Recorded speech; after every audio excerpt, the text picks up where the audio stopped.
So, playbook discussing potential avenues to get to Europe. And again, with every single video, I'm here to discuss with you options, experiences that I went through, and maybe some recommendations. And they may work for you, they may not work for you, but at least you have them and they're things for you to actually think about and try and maybe use if possible. So the first is the most important thing in regards to going and becoming or getting to Europe or having a chance to go to Europe or South America would be network. And I've said this before in some reels, I've posted in other places. I had a professor in college say the following to us. And she said, it's who you know to get the job. It's what you know to keep the job. So relate that back to your life and your son's life or your daughter's life, or if you're watching this as a player, your network is what's going to open the door for you. So now let me bring you two personal examples.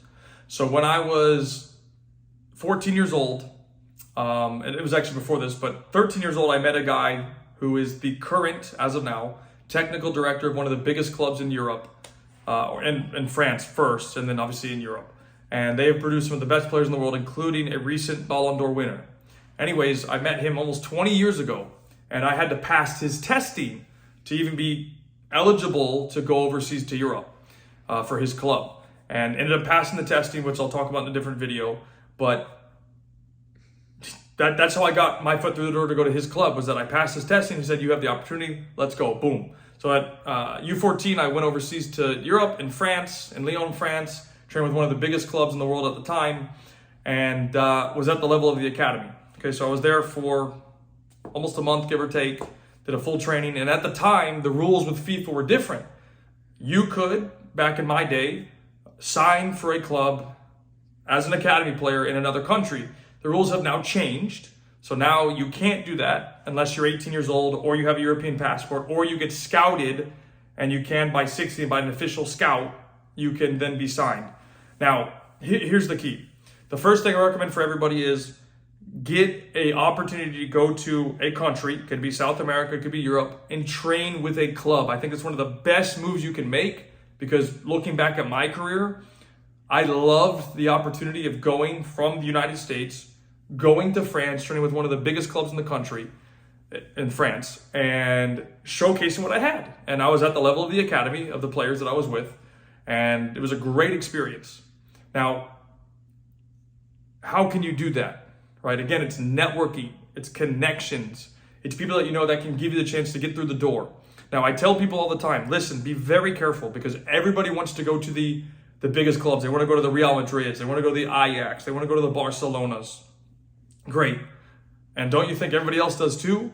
To get your foot through the door through those clubs, you have to be very, very, very, very, very good. Fine.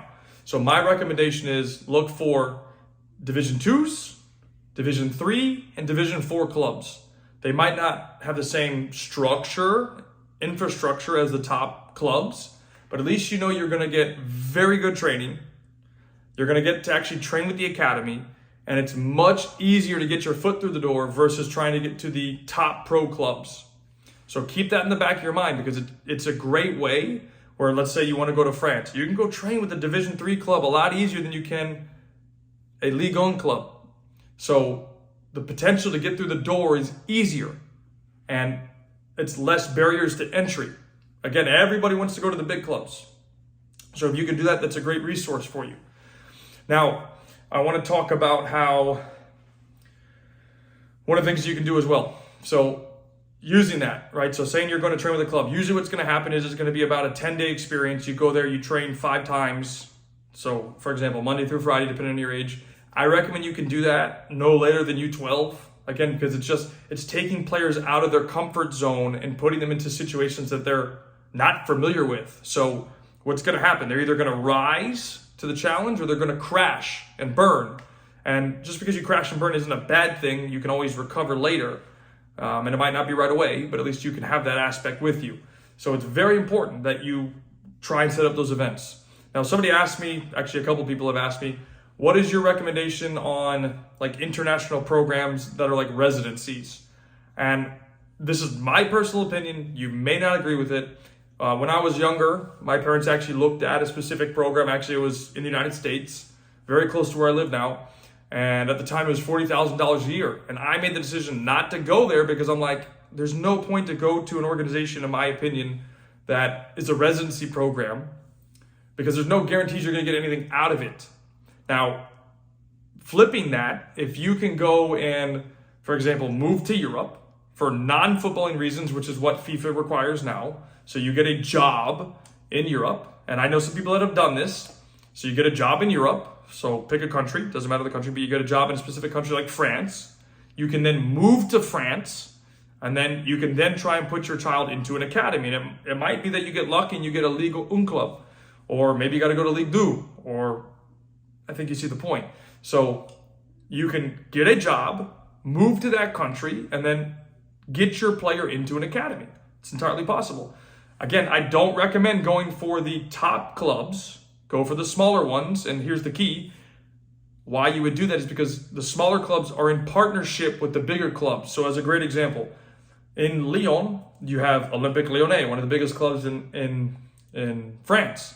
But then they have a bunch of small partner clubs that are very local to them.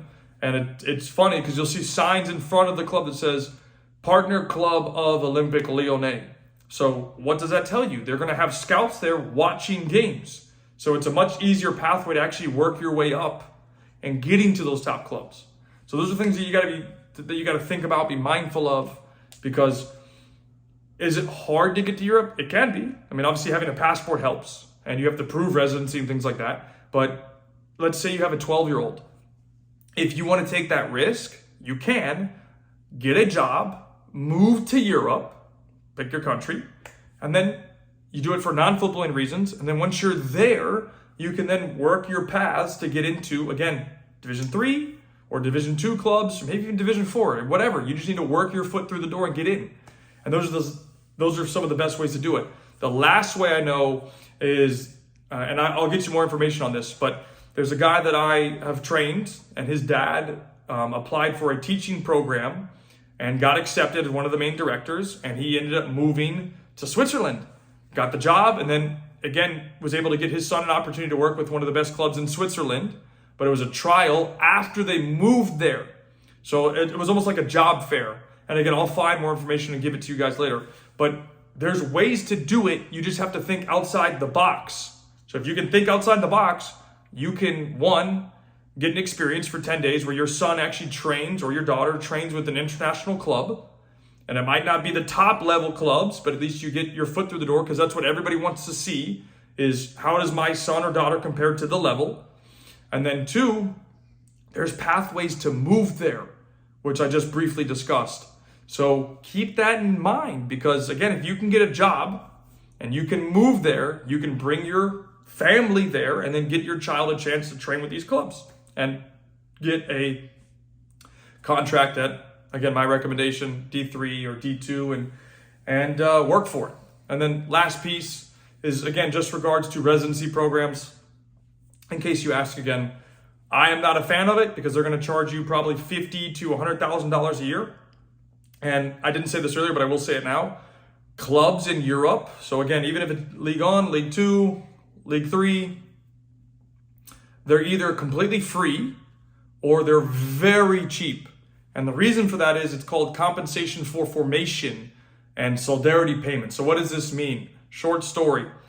The club takes the risk on developing the players in their player pool and trying to get them to the first team. So here's the example for you. Jude Bellingham signed to Real Madrid like 3 days ago for like 115 million. That's like what the fee will rise up to. And his club that formed him, Birmingham City, got a check for 6 million, all because they helped form him. So it's the compensation for formation model. The fees are way lower or free. And the job of the academy is to develop players for the first team, or they're a selling club where they develop players and sell them to other teams. So that's why you see so many more players breaking into the highest level, and why a lot of our players want to leave this country, and I can't say I blame them, and they try to get to Europe, or they go to South America because they want to get their foot through the door and break into the system that will give them maybe a chance to be successful. So keep that in the back of your mind, use it, and think outside the box.